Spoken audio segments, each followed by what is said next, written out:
Hi, everybody.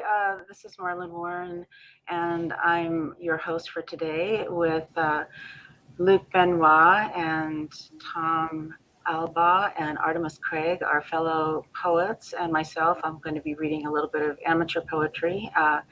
And we're here mainly to celebrate Luke Benoit's book launch of his All Storms Pass, the Antimeditations, Rain and Fire, which follows up his original All Storms Pass, the Anti-Meditations book. And it's just come out, and we're here to help him celebrate with our own self-healing poetry and his. So welcome very much. We'll be working without a net today, thanks to Nick Nelson of Wordsmith's Coaching. That's his organization, and he stepped in and helped us to put this together. So thank you so much, Nick.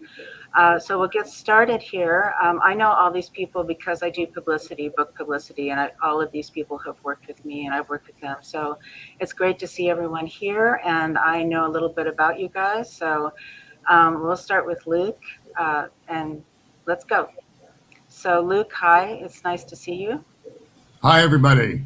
Nice to be here, of course. And I'll just read from the bio here. Luke Benoit is a certified life coach and a professional hypnotherapist. He has his master's in education from CSU Long Beach and a BFA in film from USC. He's practiced in the areas of recovery, personal wholeness, and mental health for 15 years. And he's touched countless lives as he's helped people achieve sobriety and overcome addictions, depression, and raise their self-esteem. Luke is married. He lives in Orange County, California, and welcome. So Luke, today we're going to be hearing you read from All Storms Pass, the next book. Can you tell me a little bit about how the book came together and what it means to you? Well, it's very strange. This book, the first book, they just sort of happened to me, really. I never had a plan to write these books. They started out initially as little springboards, the meditations, for groups that I was running to get the discussion started. So the question with these is always, what does this mean to you? What do you get out of this? And there's really no right or wrong answer to that question. I finished the first book years ago, and I didn't come to do this book until it, again, just sort of happened. I always think it's like laying an egg or sitting on an egg, and this process occurs, and suddenly it's ready and it shows up on the page, and they come one after another until the volume feels completed.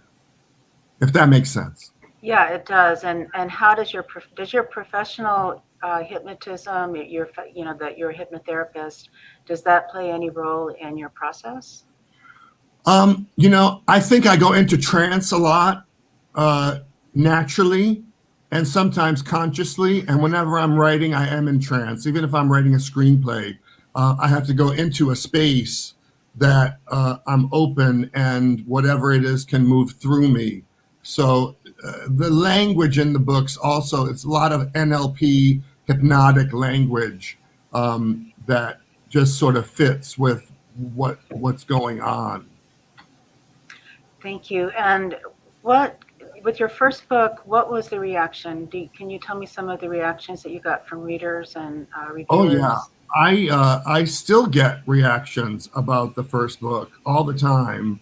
People telling me that it changed their lives, and they hold it very close. People all over the country, all over the world, there's something very resonant about the material in the first book that people just tap into, whether it's about pain or frustrations or happiness. It's somehow they see themselves in the pages and they hook into it. That's beautiful. I'm going to read just a blurb here from I can see it, from the Midwest Book Review.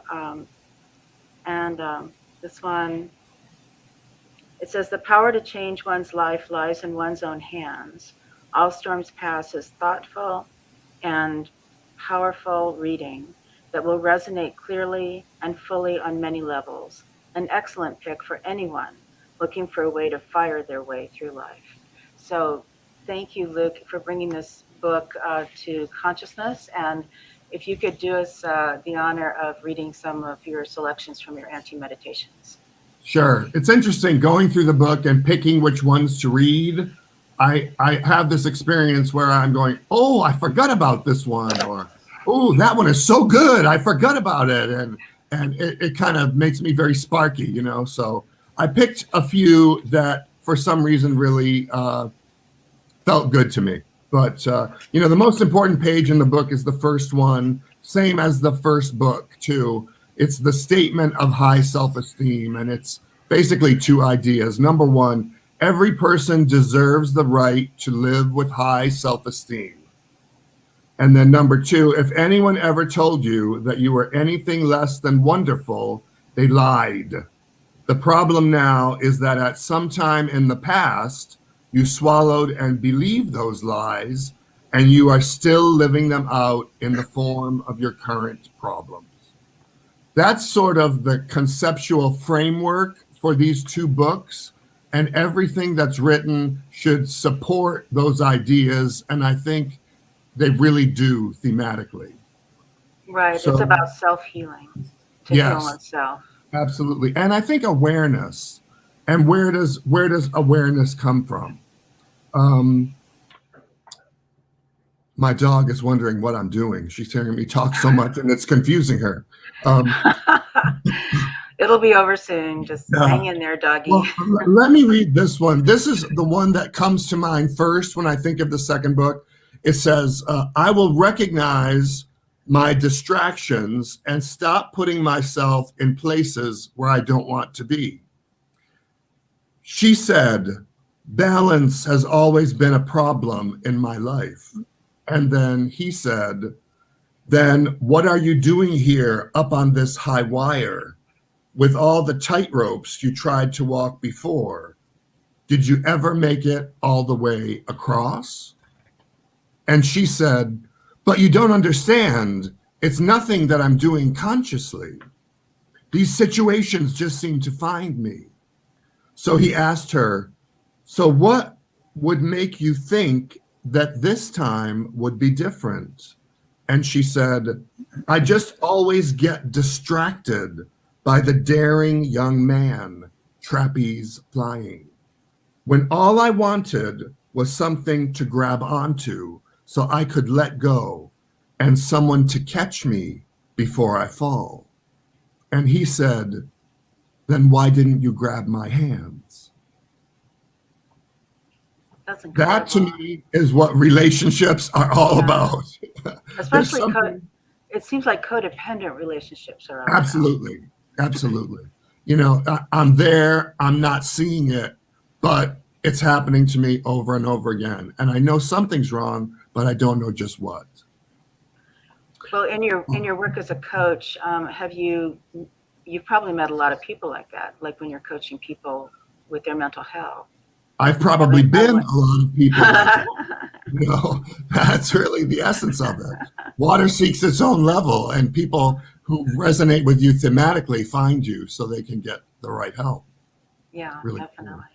Cool. I came upon this one. I hadn't thought about it in a long time. It's really inspired by the movie Blade Runner, which is one of my top 3 films, if not the very top one. But I'm just going to read this. It says here, I will wonder today, do you dream in lies like I do?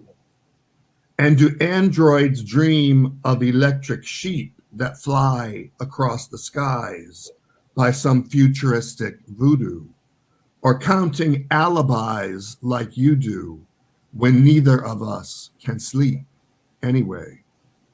And I know what it is to live in fear and be hunted like a slave with an expiration date, just trying to hide in plain sight and just blend in and pass. Another imitation of life, just hoping to make a clean getaway. Until you lose track of which one is real and who is the clone, and you don't remember anymore if you've ever known whether or not you're just another machine carrying someone else's memories, and wonder why these words just fall like tears in rain. Wow. That one kind of gives me chills. It really does. I know you're not supposed to say that about your own stuff. Of course you can. But it really does. That one I think is just totally neat. But that's an interesting point, Luke. I mean, when you finish a great poem, or you think it's great, do you get a chill? No, I'm like disconnected from it. I have a feeling, wow, this is good, but I can't like enter into it until time has passed. So it's an interesting one. Question. That's a good question for me. I don't know. It's this almost, I really mean it. It's like it's happening through me, and I'm just the witness.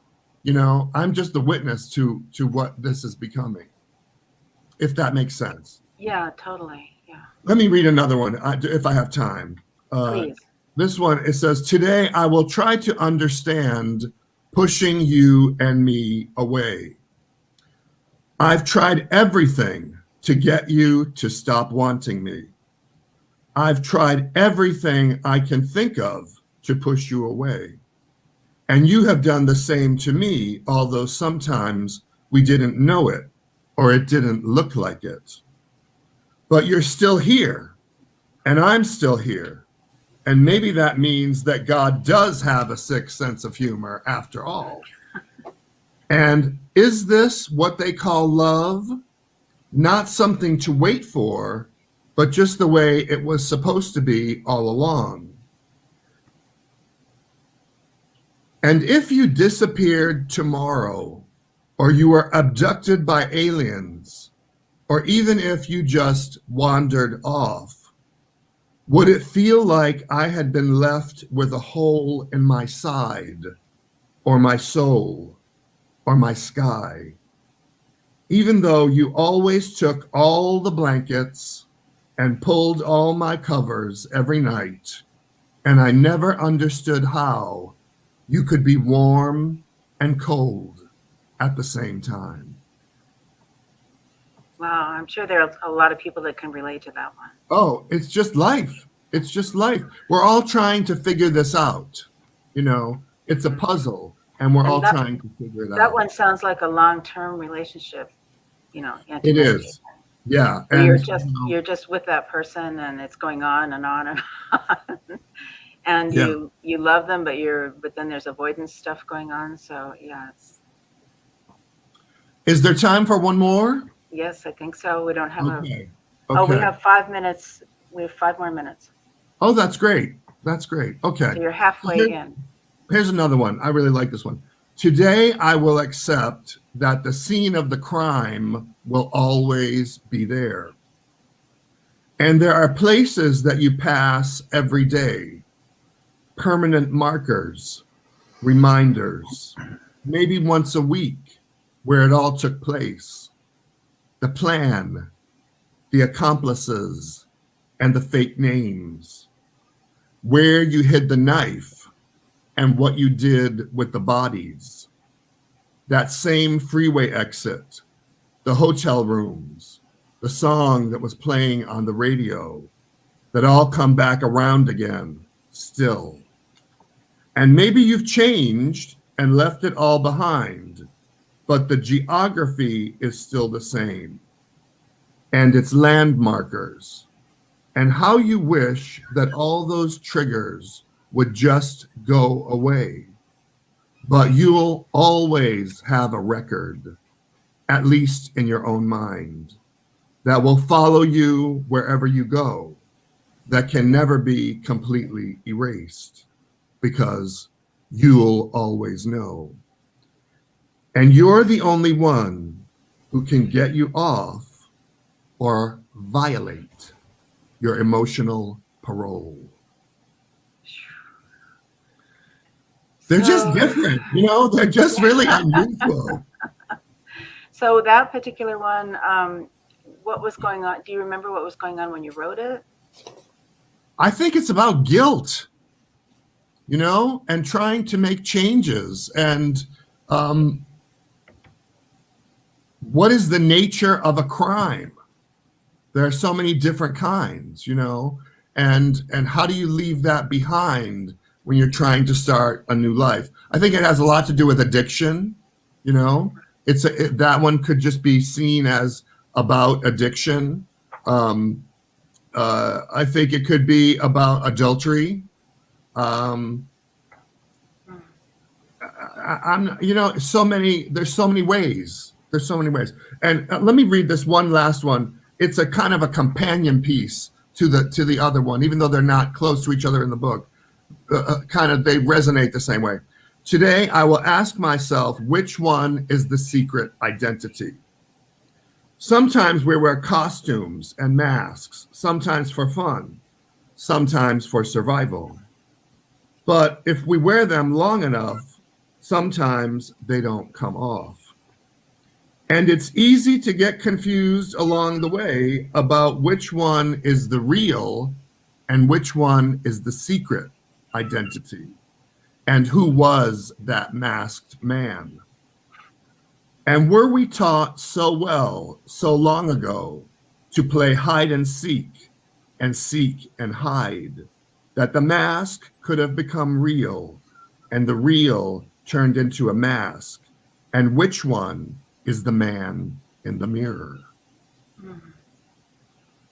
And so, Luke, it seems to me that, are you finished? Did you just finish? Actually, I forgot there's another, Go ahead. Let me finish it. That was my error. And is it any wonder that even after all this time, I still love it? So cloak and dagger. So what I was thinking was that I think what you're talking about, it's not just one person wearing a mask. It's sometimes two people wearing a mask. Yes, or all people. Yeah, it's all interchangeable. All people wearing their masks and their identities and trying to relate to each other, despite the fact that there's masks. Are we even aware of it? It reminds me of the work of Virginia Satir when she looks at parts and people's, we go into different parts to survive and to succeed, and in fear, the parts party she would always talk about. And, the ideal situation for healing is the integration of all those parts to become a whole person who could operate, not having to go into these identities or behind these masks, but just be the authentic self. Okay, thank you. I've got a note here, time to wrap up. But I did want to definitely mention that I'm looking at the comments here, and that our friend Drew Weinbrenner, who we went to USC Film School, all three of us together. Oh, and Artemis too, all of us. We're all in the house. Drew said, "You are still the fearless man I remember from 30 years ago." Oh, can it be so long? Yeah, thank you for sharing your life, your truth, and your art. Thank you. Okay, great. So we're going to move. Thank you so much, Drew. I'm so happy that you're watching. Yay. So we're going to move on to Thomas Alva, Dr. Alva, Professor of English. And thank you, Luke. We'll come back later. Dr. Alva, so not only did you write an incredible novel, thank you, Apocalypse TV, but your work, your poetry has been in numerous literary journals, and you've had several books. And I know that your last one was The View from January. Yeah. So I wondered if you would like to talk about that a little bit, about your process with writing that particular book.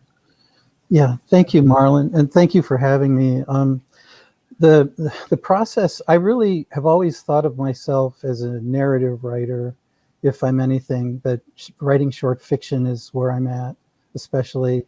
But I've also noticed that I've been writing what I call it's a little bit different from the way that Luke was talking about it. I found myself writing what I would call photographs. Like I'd sort of deja vu moments where I'd turn a corner and boom, there'd be something there. And I'd start writing it out, and it would be visual and meaningful and somehow capturing a moment of being or something like that. And so I just started writing those, and I was surprised to see them getting published in a few journals. I was excited by that, and I just kept going with it. And then, of course, our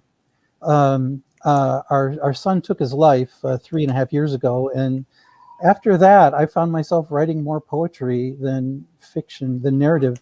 I wrote a short story and brought it to a conference to work with creative writers, and they all recognized that it was trauma narrative. I wasn't doing anything creative. I was being therapeutic with that, and I just decided from that point that I was going to keep writing poetry, and that's sort of how kind of the view from January kind of came about, Marlon. So sorry for the visual here. Yeah. No, please do. Let's show our books. Yeah. Sorry. Yeah. Thank you. Yeah. So the writing process for you then with View from January, I mean, it was definitely a healing from trauma.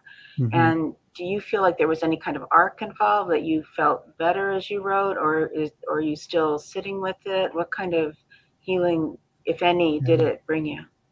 That's a great question.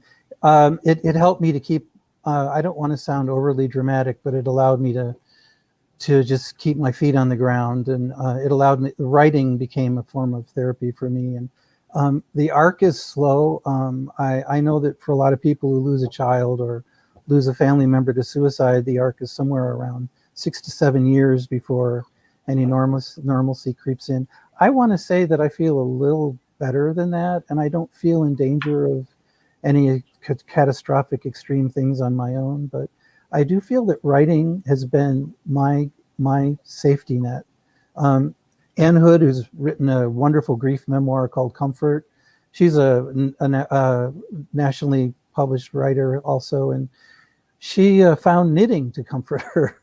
She couldn't write. She found knitting. If I knit, I stab myself, so I have to write. Yeah. Okay, on that note, Yeah, please read for us. Okay, thank you. This first poem, at our university, Billy Collins came and gave a reading, and I sort of got interested in what he was doing, taking sort of social commentary, socially recognizable situations, and pushing them with very, very accessible language into new depths. I just tried to imitate this a little bit. It's called Instead.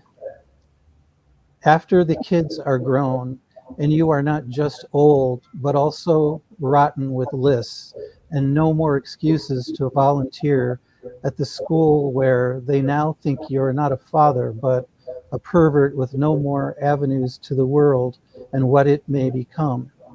Instead, sit on a park bench and play the flute, or vote Republican and get in arguments to find out what you didn't know. Think of other things for the days that remain as you let go of the world you once knew, a day at a time. Though you are the last string still holding it near, though you are the only road left to that world where there are already many washouts and landslides. I wrote that just shortly before we lost Michael. So I'd like to read another poem. I thought I'd give that as kind of the edge of the pool on the deep end. So I wanted to, yeah.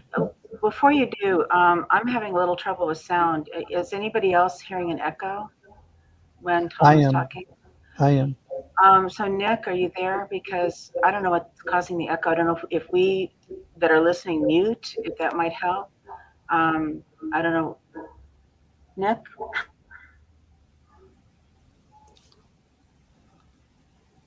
Thank you. Okay. Are you still hearing feedback then? Okay.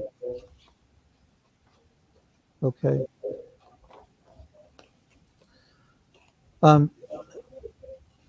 Shall I read another poem or wait?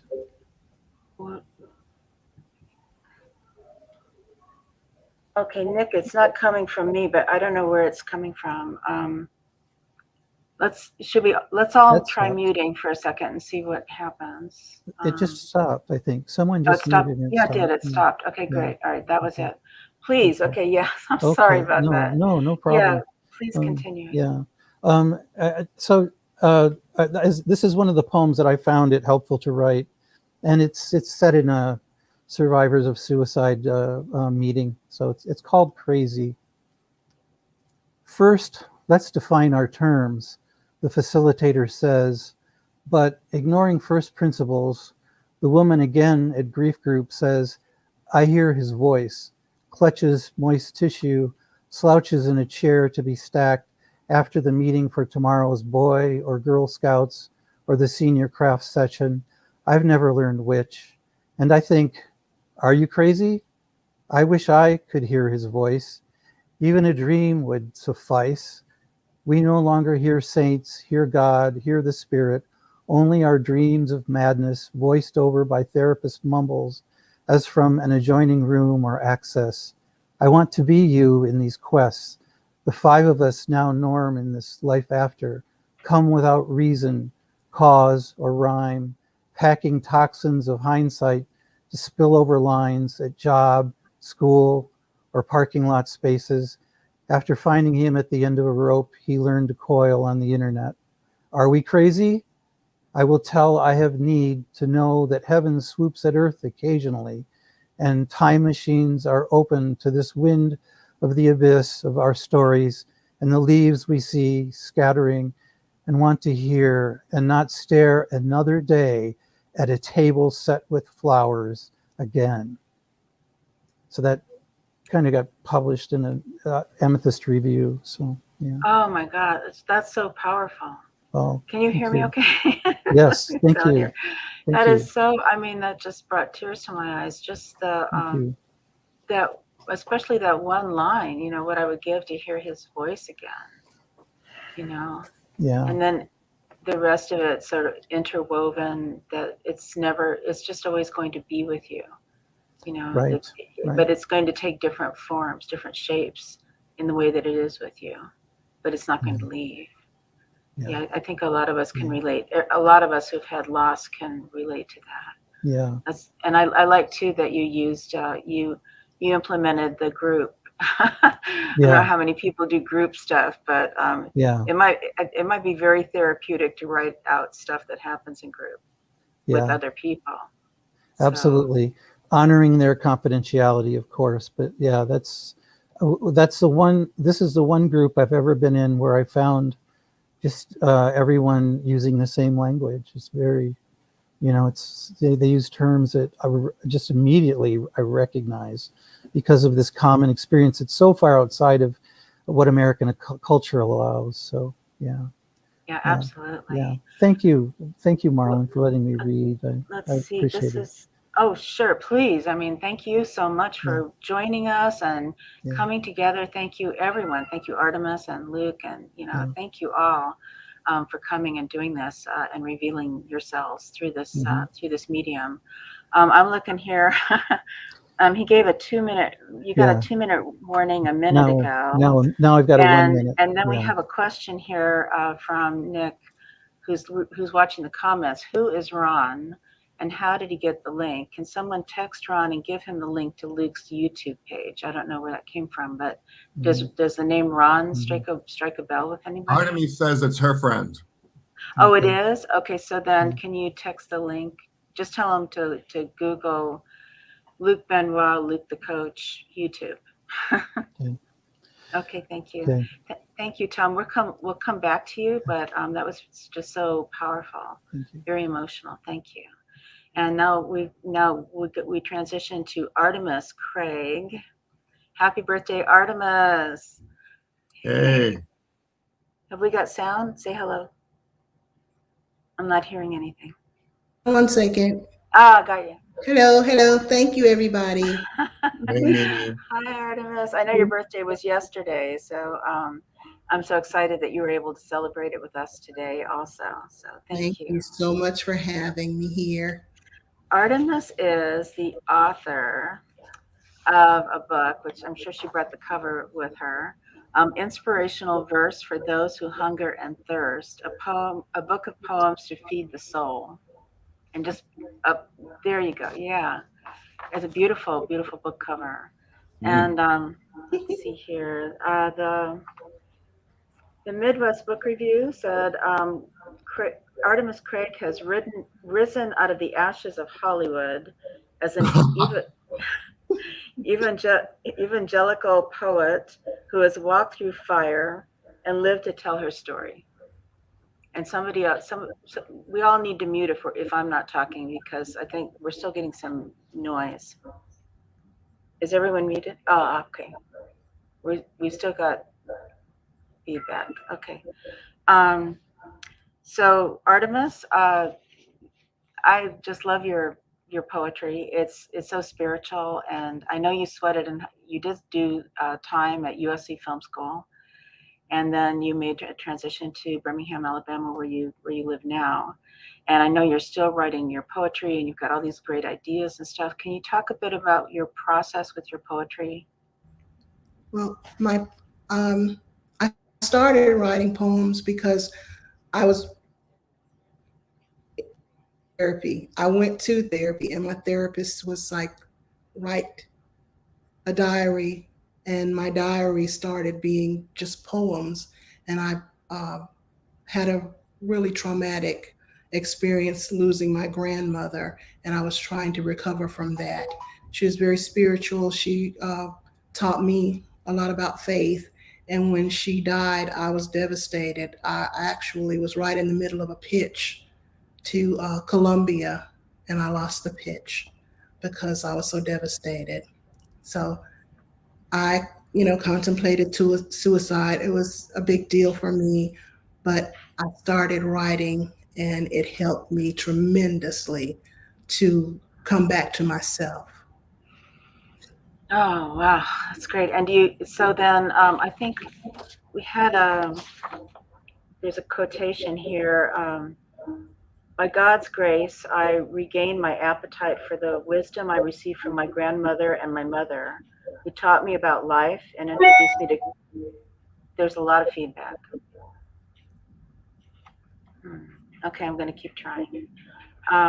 By God's grace, I regained my appetite for the wisdom I received from my grandmother and my mother, who taught me about life and introduced me to Christianity, while serving up savory dishes of fried corn, okra, green tomatoes, and collard greens smothered in deep South chow chow relish, along with bone-chewing fried chicken.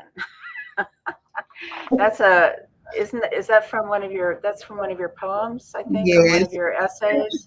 yes, you can tell I like eating. I So was what poems have you got for us today? I want to read one that's called Room for My Gift, and it was inspired about me not using my gift, my voice. And it goes a little like this: Room for my gift. Blessed is the man who accepts his gift and allows it to grow. He who is not is just destined to be filled with a life of woe, as in being stuck in a state of arrested development, instead of benefiting from blessings that have been heaven sent. I never considered my ability to turn a phrase as anything other than something to do. It's not hard to take for granted the things that come easily to you. I lost sight of my gift and the fact that it was not mine to keep. Somehow I forgot how to dream even while I was asleep, until a friend pointed out that poetry is an art that we must continue to celebrate today. Who better than a poet to find the words to say?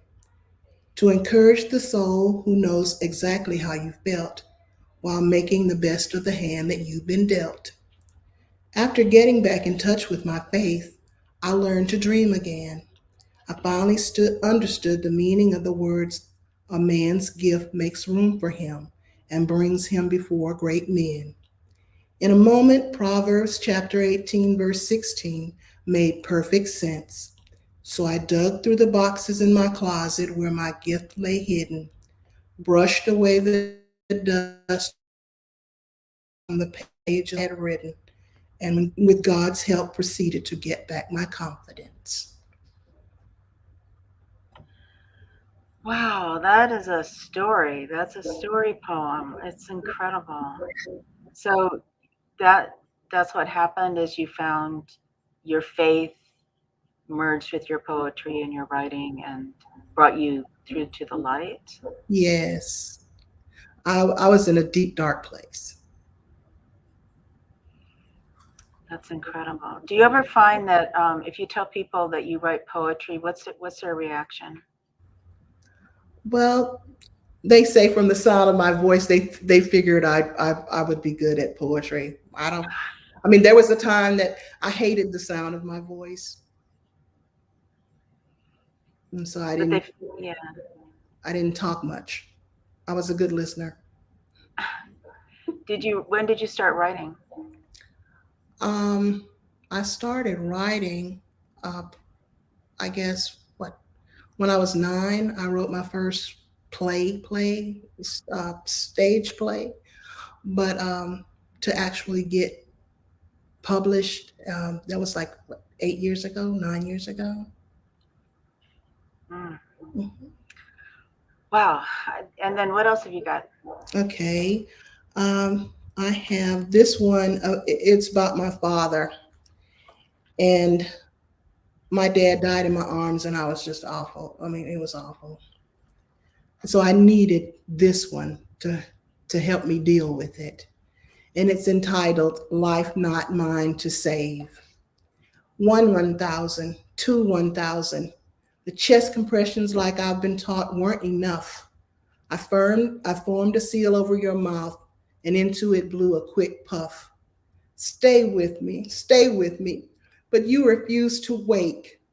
Over again, the previous steps I'd vainly take. Panic crept stealthily up along my spine, clinging to my will like a choking vine. Fear gripped me at the thought of your smile being gone forever. Broken was the promise that you would leave me never. The air sucked out of the room along with your final breath. My life filled with gloom as you traded your life for death. The relationship between father and daughter had never been stronger. Sadly, we were not fated to have our bond last longer. Our journey together ended, and family told me to be brave, though it's hard to believe your life was not mine to save. Anger at God is all I can feel. That, along with the hope that somehow this can't possibly be real. You've gone on to a better place, are words I don't receive. People ought to leave me alone while I grieve. If I hear one more time, I know what you're going through. Don't judge me when I respond with, how could you? Suspended in dark space, filled with shame, holding on to the gift for not saving your life, I feel that I'm to blame. Away from me, Daddy, your body lies in the cold grave. It seems like only yesterday, try as I might, your life was never mine to save, but to cherish in moments of panic and doubt, and to keep as memories when I feel trapped and can't get out. Oh gosh, I love that poem so much, but it's so painful. Oh gosh, that is enormous pain, and you transmuted it into poetry. I had to. Do you have? I've been given a 2-minute warning, so we'll have to. I'll We're just gonna read give this. we're gonna give you some time to read the next two poems that you brought. So go. I can only read one if you need to. I'll jump to the last one. I don't have time. Okay, and then we'll come back if we have enough time. Okay, I'll just go to the first one. It's called Speak Now. A lifetime passed before my voice was found. It's hard to pinpoint exactly when I lost the sound. Locked in a world where I screamed and no one heard, I never offered anyone an encouraging word.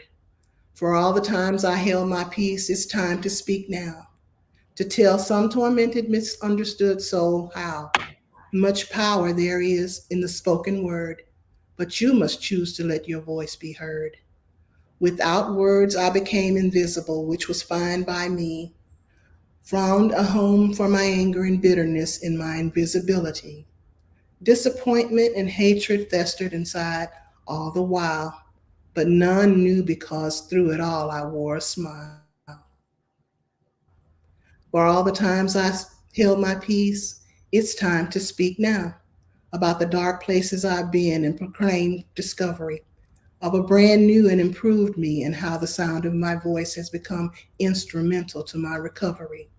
For all the times I held my peace, it's time to speak of a new phase to help someone see that trouble doesn't last always.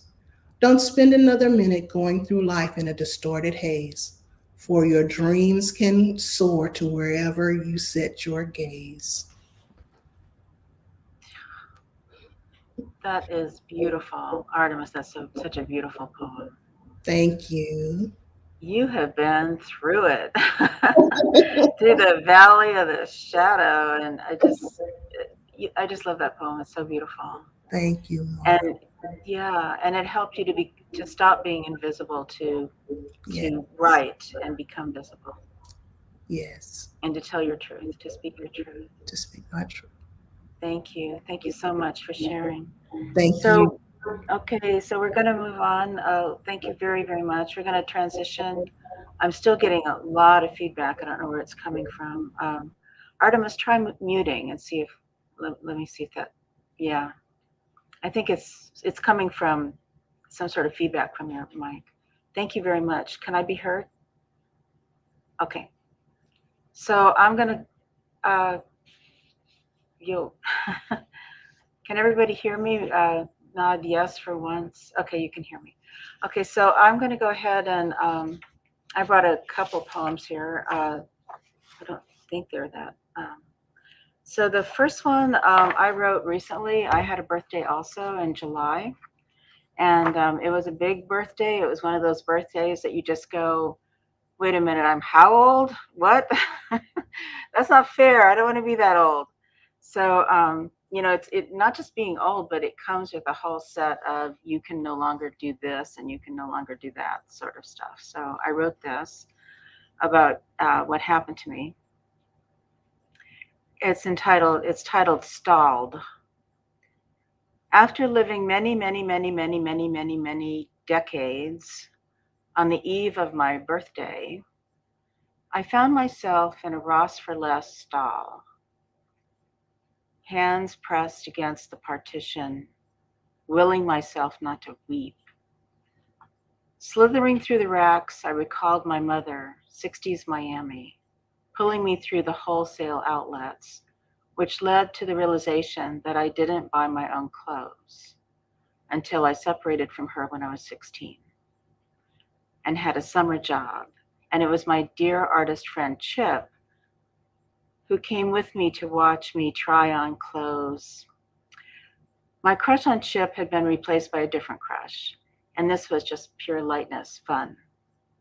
Now I was pulling on frothy, flowery chiffon creations, knowing now, there's no way. Time to throw out the white diaphanous gown that I bought here years ago when I was in love again. And it made me think, if I build it, he will come. I bought a Mexican wedding gown in the 70s and wore it in the 80s when I finally got married, in the 90s. When I finally got married, in the 80s. In the 90s, he told our marriage counselor, she doesn't know what looks good on her. Now I hear the psychic I used to go to, the one I used to believe, that very last time in the 21st century when she announced, you are coming to the end of your opportunities. I was only just embarking on ripples of fresh, hewn adventures. In the stall, I wondered, what was age appropriate? What looks good? Where is my artist in shining armor to point at them? There among the cotton eyelet shifts, the black and white checkered sensible shirts that will cover my flabby arms, the black stretchy bell bottoms, the low caftans, and the 3 see-through nightgowns, I saw the end of opportunities. I saw people dying. I saw my loved ones disappeared. I saw forced hermitage. I saw false hopes and uncertainty, and this new age that I have thrust upon me. I must either accept or not. I took the moss green cotton eyelet shift, the pants, the see-through nightgown, and called it a day. And that's the end of that. Marlon, I have to tell you, I have to say, I read that before and it blew me away so much. And hearing you read it here, it's such a brilliant piece of writing, you know. I can't tell you how much that piece resonates with me and how impressed I am with it. It's really a little piece of genius. Oh, great. Okay, so I'll send it to the New Yorker. You gotta do something with it. You gotta And then do something with it, girl. they can shoot me down and I'll go back to normal. Thank you so much. That really means a lot to me. It always means a lot to me when I get compliments from poets, because I don't consider myself a poet at all. I mean, I've been writing songs and poetry since I was 9 years old, and I wrote a musical, but that's not the same thing as being a poet. That's something completely different. That's a real soul thing. Do we have time, Nick, for me to read The Power of Yes? 5 minutes, okay. So I'm going to read this next one, which actually came before the one I just read, but it goes after here in this presentation. The Power of Yes. Giving up, air pressure like an anvil, forcing me to lie on the floor, wondering if my heart will stop. Cat there, flattened. Why go on? If you can't stand the heat, then what? Just lying here pretending it's good for me. But finally it comes to me, and after how long I don't know. The yes is what matters. And I see now my week had too many no's. No, you can't do that. No, I should do that. No, we don't want that. No, because she hates us. No, because we hate him. No, because I'm afraid of you. No, because I just can't. Thinking of his text last night from the dark continent, from his one summer a year village, the one that read, I am always happiest when I am here. My heart starts beating again, and I feel what it feels like to feel free, even for just a moment, because you feel loved. And you are giving love. You are wanted, and you are glad to be wanted. The yes is what matters, getting to the yes. I get up, rumbling, rain, sun, thunder. Across the street, a lady is watering her lawn. But I've made it back, and I'm not afraid anymore. So that's it for me. Oh, okay. Yeah, so Artemis, we had a note here. It's 11:50, we've got 10 more minutes, but oh, I see she disappeared. She needs to have headphones. That's what the feedback was. So let me see. Oh, hey, Artemis, did you get headphones? Earbuds? Yeah. Oh, good. Yay. Okay, wonderful. So let me see real quick if we had any comments. Drew Weinbrenner said, great poem. Keep reading. That's 11:47. Oh, thank you, Drew. Okay, great. Thanks. Drew thank you very much. We have a cheering section here. Thank you, Drew. Yay. So let me just open up the floor a little bit since we don't have a lot of comments, and ask if we can unmute people that are present in our room, our virtual room. Does anyone have any questions they'd like to ask or any comments they'd like to make to anyone else before we close out? Okay. So let's see, whose poem did we not get to? Was it Artemis that you had an extra poem? And Tom, did you have one? That's okay. I had two. That's okay. And Artemis, did you have another one that we didn't get to? Now I can't hear you. She's A muted. woman of substance. Okay, good. Yes, please read that. Okay. I'll put my eyes on. A woman of substance. I'm known as many things in this life: friend, lover, mother, wife. Faith is the essence of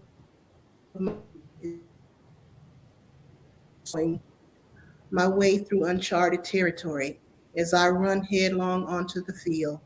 I'm armed with sword, buckler, and shield to wage war against the enemy who wishes he was able to sift me as wheat. Though I might be slain, I shall never admit defeat, for I am a woman of substance, daughter of the Most High, putting the devil on notice that I shall not die, but live and declare the works of the Lord. That is gorgeous. Beautiful poem. Just so soulful. And then let's go back to Luke. Luke, do you have any final words here? Actually, I found a real short one that I had marked that I didn't get Okay. to read. Let me just read this one because I think this is very nifty. So it says here, today I will not turn you into someone you're not just because I've been waiting in the snow. And I have been waiting all my life for him, all my life, like an Eskimo, an igloo set adrift on ice in the middle of nowhere. And then you came, and I thought, he brought me the world, but all he knew was how to build a fire. Boy, so I take it that's an X. I hope it's not your current, but who knows? Just, you know what? They're all interchangeable anyway. It's on all some universal. level. Yeah. Still going. Yeah, it's all of us at one time. Yeah, I'm just really glad to see Artemis using the writing to heal and Tom doing the same thing. And, you know, I've been through a lot. I lost all my family at once in the last couple of years. And it's been a really painful time. I've been doing a lot of stuff, but I'm healing. And, you know, the techniques are working, the coaching, the tapping, the writing, the meditating, all of it, you know, it's just good to see other people getting through it too.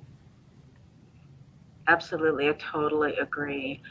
Before I forget, we have 6 minutes left. So, each of us, could you tell how people can find you, your website, or some sort of email, or what, you know, what's the best way to contact you? Luke? Well, for me, the probably easiest way is to go to my website, which is my name, LukeBenoit.com. And all my contact information is there. It also tells you about all the different kinds of work that I do, the coaching, the EFT tapping, the teaching. The videos on there are terrific. Look for the Pac-Man theory video, which is probably my favorite piece of work there. I also have a YouTube channel. If you just Google Luke Benoit YouTube, it should come right up. And you're a muscle coach too, aren't you? You train people. Yeah, I have another business that's targeted for kind of gay men over 35 who want to redo their bodies. It's musclelifecoach.com. You know, that hasn't been that active because of the pandemic, of course, lately, but it's really coming back online, and that's exciting work to do. Thank you so much. And Tom, what's the best way to Thank get you, in touch? Marlon, for setting this all up. Tom, what's the best way to get in touch with you? Yeah, the best way is my website. It's Thomas Albaugh, just my first and last name, runtogether.com. You could sign up for a newsletter there. My books are there. Stories are there. So, yeah, thomasalbaugh.com. Just all run together. Thanks, Marlon. Thank you. And Artemis? You can find it on my Facebook website, Inspirational Verse for Those Who Hunger and Thirst. And I just want to say thank you for inviting me to share my voice. It's so I'm so lovely to see glad. you. Yeah, Thank it's great you. to see you. Thank Wonderful. you. Oh, thank you. And the best way to get in touch with me, I have several ways. I don't have a website exactly with my name on it, which I'll attend to one of these days, because I do so many different things. So you can Google book publicity by Marlin, and that will take you to my site. Or I have two blogs, Roadmap Girls Book Buzz, which is on Blogspot, a blog. And one of my more popular ones and the most frequent one that I use for PR is a blog called LA Now and Then. And that's another way to get in touch. And you can, I mean, yeah, I think that's the best way to, try to get in touch with me through a public way. So that's it. And it's 11:57. I want to give special thanks to Nick Nelson for generously, oh my gosh, I mean, he was with us yesterday to check sight and sound, and this morning to check Artemis, and he's just an amazing technical Great person, job. a very nice person. Thank you. That's why I asked him, because I've worked with, I've been on panels with Nick for the greater Los Angeles conferences, the writers' conferences, and Nick couldn't be a nicer person, and he's very talented, a good writer and a teacher in his own right, and he generously helped us, and we just thank you so much. Just give him some applause here. Yay! Yay. And I think with that, we're pretty much over and out. Let me check comments here to see if there's anything else. Oh gosh, oh my goodness. Joan Weiss says, Oh, thank that Luke, Joan. my Thank partner. you. She says, thank you, everyone. I was moved by your sharing your emotions and vulnerabilities. So yeah, that's your life coaching partner, isn't it, Luke? Yes, she's my co-teacher and a best friend of mine. So it's great. I mean, our friends and family were in the house today, and we did this without a net live. It's the first time for me doing something that won't be edited. And here's Frank Balkan, for goodness sakes. USC film again. Luke, Marlon, Artemis, Tom, thank you for sharing your hearts with us. Yay! Thank you, Frank, for supporting us. Woo! What a man! What a mensch that guy What a is. mensch! Mhm. Thank you so much, and Mazel Tov to Luke for your book. And I'm going to hold up the cover here because we forgot to do that. So if we can just get, I don't know, it's going to be hard to see. Let's see. Yeah, there you go, right there. That beautiful cover for the second book. And the first book isn't shabby either. It's really great. So we've got one more minute here, and anything anybody else wants to say before we sign out? Oh yeah, there's the first book. Oh, it's beautiful. Those covers are gorgeous, Luke. They really go together. They really, they really complement each other. It's kind of amazing. It's I'm so incredible. happy with the covers. Yeah. I know. Oh my gosh. Yeah. And I know there's a whole story behind the production of the second book, which you told on another show, Yeah. the Daniel G. Garza show on YouTube. Luke told the whole story, which is pretty riveting, actually. Talk about loss, a lot of loss, a lot of trauma involved before being able to produce the second book. So really just losing family members, and especially the most supportive people of the book. So thank you. Thank you very much. Oh, you're welcome. Okay, so I guess that's it. Nick, we're over and out, I think. Yeah, we are. That's 1 hour. Nick says, thanks, everyone. Thanks, Nick. Thank you. Thank you, Nick. Thank you, Nick.